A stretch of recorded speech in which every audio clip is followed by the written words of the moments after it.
Vice President Kashim Shettima has launched the third edition of the expanded National Micro, Small and Medium Enterprises Clinic in Ado-Ekiti, the Ekiti State capital.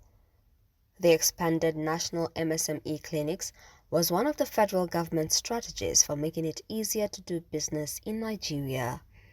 The first and second editions were launched in Benue and Ogun states earlier this year. Shettima, while inaugurating the clinics at the Trade Fair Complex, Old Iyi Road in Ado-Ekiti, said that President Bola Tinubu directed that MSMEs should be supported with a federal government grant of 150,000 naira each. I am pleased to share that Mr. President has directed me to ensure that all outstanding exhibiting MSMEs at the clinic today receive a grant of 150,000 naira each. This is an outright grant, and the beneficiaries will not need to repay it. We extend our gratitude to our partners for this unwavering support.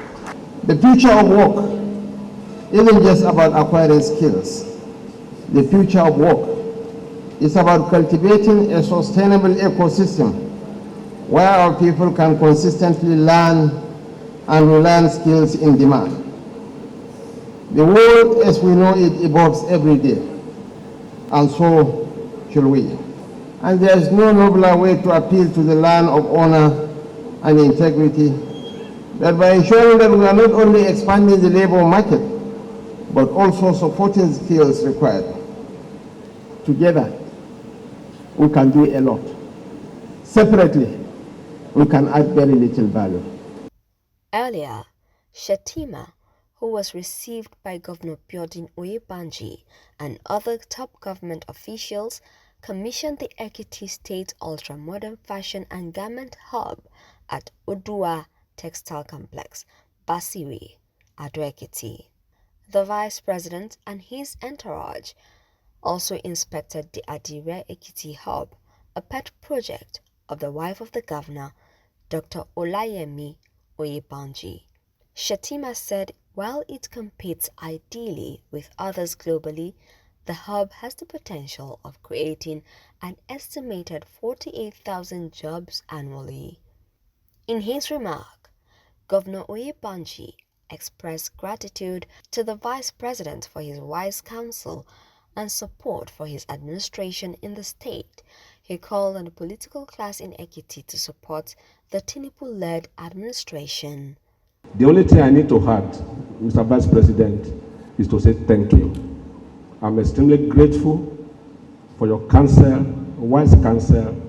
I'm extremely grateful for your support for our administration, and through you, sir, conveying our deepest appreciation to Mr. President.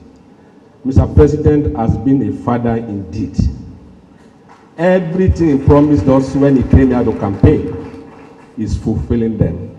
Senate leader, Senator Opeyemi Bamidele, commended the effective collaboration between the federal and state governments culminating in the execution of the MSMEs Focus Project. But by the grace of God, Your Excellency, Vice President, I am telling you, sir, that my constituency project to the tune of 1 billion naira will be devoted to this in the year 2025 budget. There cannot be a better way of encouraging our governor to do this.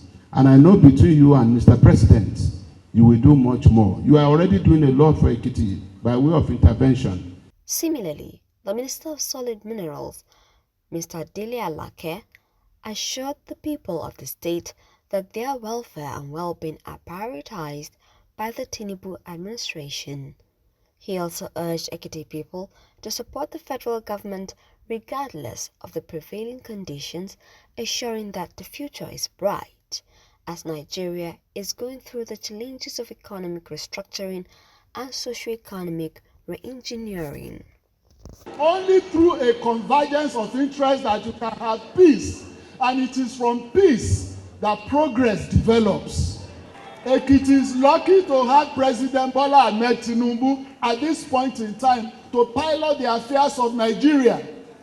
Nigeria is going through what we call the paroxysms of restructuring, economic restructuring.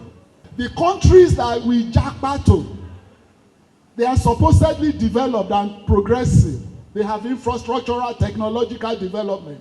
But listen, some generations before now in those countries made the necessary sacrifices at the right time to make those countries and societies what they are today.